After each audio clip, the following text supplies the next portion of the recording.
মৃত্যুর সময় একটা নাম যেটা শুনে যমদূতও থেমে যায়। বিশ্বাস করা কঠিন, তাই না? কিন্তু গরুড় পুরাণে এমনটাই বলা হয়েছে।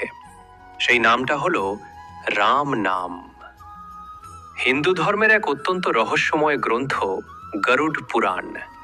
এই গ্রন্থে শুধু মৃত্যুর পর কি হয় তাই নয়, আত্মার যাত্রা, বিচার আর মুক্তির পথ সবকিছু বিস্তারিতভাবে বলা আছে।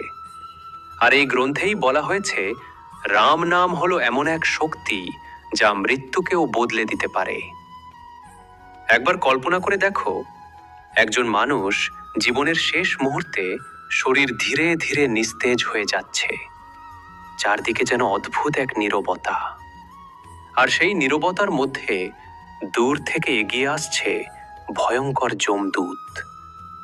তারা এসেছে আত্মাকে নিয়ে যেতে। কিন্তু ঠিক তখনই সেই মানুষটা কাঁপা গলায় বলে ওঠে, রাম, রাম। আর তারপরই সবকিছু বদলে যায়।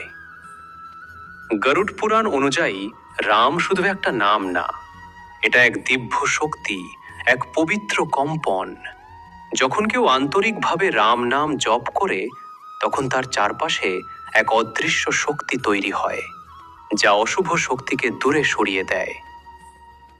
এই কারণেই বলা হয়, যে ব্যক্তি জীবনে রাম নাম জপ করে তার আত্মা মৃত্যুর পর কষ্ট পায় না, সে ধীরে ধীরে মুক্তির পথে এগিয়ে যায়। এই মুক্তিকেই বলা হয় মোক্ষ। আজ আমরা সবাই ব্যস্ত, টাকা, কাজ আর স্বপ্নের পিছনে দৌড়াচ্ছি।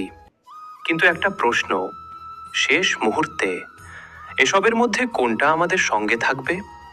উত্তর কিছুই না, শুধু থাকবে আমাদের কর্ম আর ঈশ্বরের নাম। তাই আজ থেকেই দিনে কয়েক মিনিট সময় বের করে রাম নাম জপ করা শুরু করো। হয়তো এই ছোট অভ্যাসটাই একদিন তোমার জীবন আর মৃত্যুর পরের পথ দুটোকেই বদলে দেবে।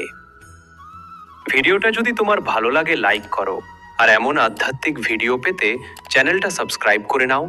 কমেন্টে লিখো জয় শ্রীরাম।